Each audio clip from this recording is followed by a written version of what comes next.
Bonjour à toi, future légende de l'indépendance financière. Bienvenue dans cette nouvelle vidéo. Aujourd'hui, on va attaquer un sujet qui fâche, un sujet qui dérange, mais un sujet absolument crucial si tu veux un jour sortir du système et vivre la vie dont tu rêves vraiment. Le titre de cette vidéo, tu l'as vu, pourquoi l'école ne t'apprend pas l'argent? Et je ne suis pas là pour te dire que l'école est inutile, attention. L'école apprend à lire, à écrire, à compter, à avoir une culture générale. C'est important. Mais il y a un vide immense, un trou béant dans ce qu'on nous enseigne. Et ce vide, c'est tout ce qui touche à l'argent. À comment le gagner, comment le faire travailler pour toi, et comment ne pas passer ta vie à en manquer.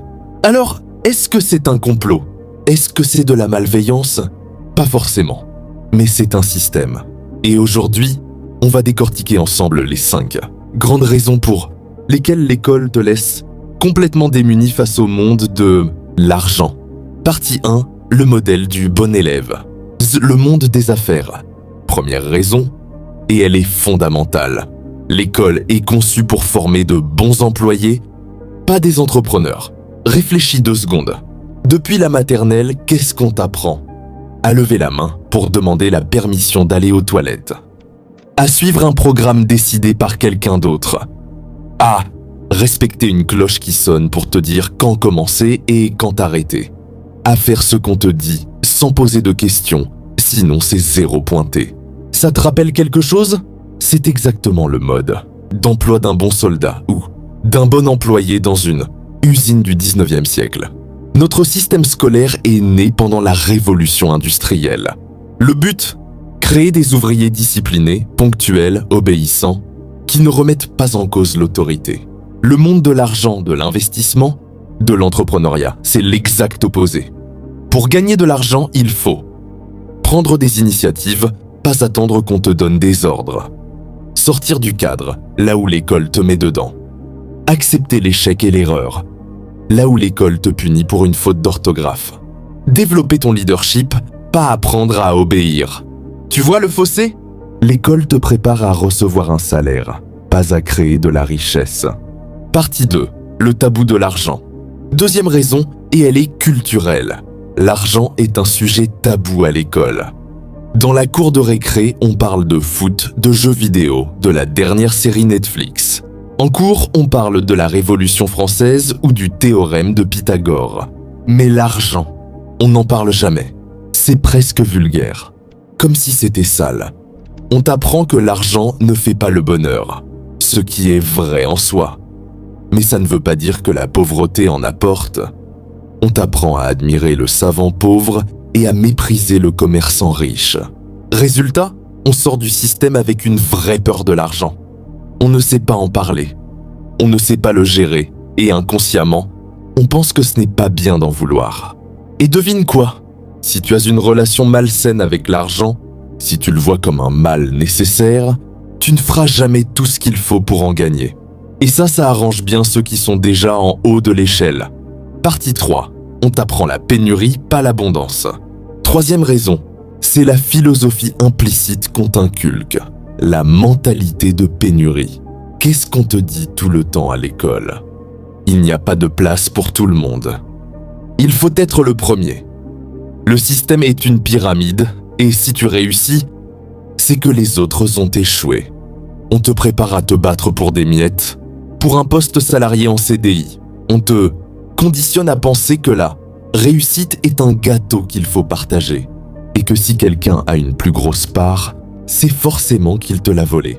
Le monde de l'argent et surtout de l'entrepreneuriat moderne fonctionne sur le principe inverse, l'abondance.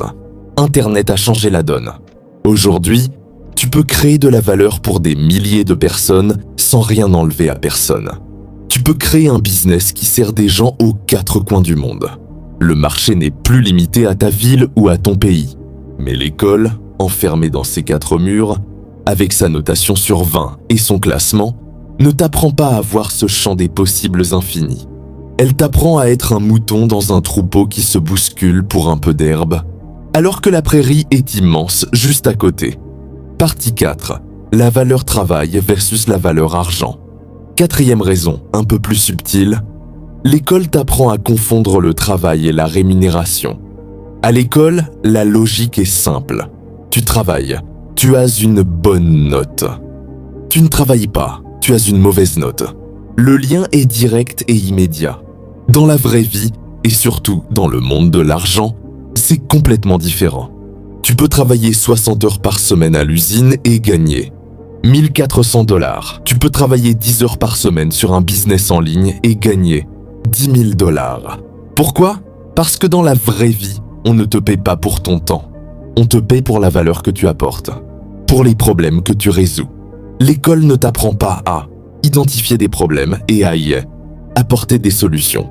Elle t'apprend à ingurgiter des connaissances et à les recracher sur une copie.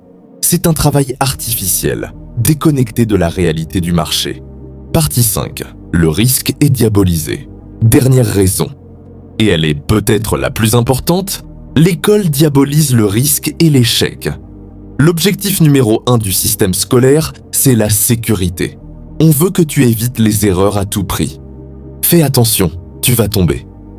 Ne prends pas de risques, tu vas te planter. Une erreur est ta moyenne chute. Résultat, on forme des générations d'enfants qui ont une peur panique de l'échec. Et devine quoi? Gagner de l'argent, créer de la richesse, c'est un jeu qui consiste à échouer, apprendre, recommencer jusqu'à ce que ça marche. Tous les entrepreneurs que tu admires se sont plantés. Combien de fois est-ce que Elon Musk a frôlé la faillite? Combien de projets ont échoué avant le succès? L'école fait tout pour que tu n'aies jamais le courage de te lancer. Elle préfère un cancre obéissant qu'un génie créatif qui sort du rang. Reprends ton éducation en main. Alors, est-ce que c'est grave? Oui et non. Oui, c'est grave si tu restes dans ce moule sans jamais te poser de questions. Mais non, ce n'est pas une fatalité. Aujourd'hui, nous vivons dans un monde incroyable. Toute la connaissance est disponible gratuitement sur Internet. Les livres des plus grands investisseurs, les cours des meilleurs entrepreneurs, les secrets des millionnaires. Tout est à portée de clic. L'école a arrêté de t'apprendre l'argent à la sortie du CM2? Très bien, c'est à toi de prendre le relais. La question n'est plus « Pourquoi l'école ne me l'a pas appris ?» La question est « Qu'est-ce que je vais faire aujourd'hui pour l'apprendre par moi-même ?» Si cette vidéo t'a ouvert les yeux, ou si tu es déjà dans cette démarche d'auto-éducation financière, n'oublie pas de liker, de t'abonner et de partager ce message autour de toi. Dans la prochaine vidéo, on verra concrètement par où commencer pour se former soi-même. Les 3 livres, les 2 chaînes YouTube et le mindset à adopter pour inverser la tendance. En attendant, pose-moi en commentaire ta plus grande frustration concernant ce que tu n'as pas appris à l'école sur l'argent. Je vous répondrai. Prenez soin de vous et surtout, prenez votre éducation en main. À très vite.